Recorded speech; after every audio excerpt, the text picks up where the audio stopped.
Vena Melinda dan Ferry Irawan telah mengakui hubungan asmara yang kini tengah mereka rajut. Meski baru saling kenal, namun rupanya Ferry dan Vena Melinda telah merencanakan pernikahan.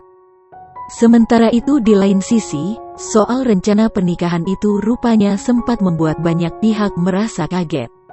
Salah satunya adalah orang tua dari Vena Melinda.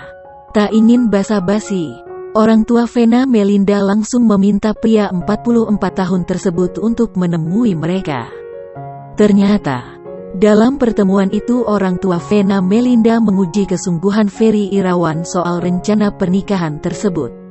Saat pertemuan itu, Ferry juga diminta oleh ayah dari Vena Melinda untuk tak menyakiti dan mempermainkan anaknya. Apalagi sama papa aku, dia diminta memberi jaminan tidak akan mempermainkan aku. Apa jaminan kamu tak mempermainkan Vena, ungkap Vena. Ferry tampak sanggup dengan permintaan orang tua dari Vena Melinda.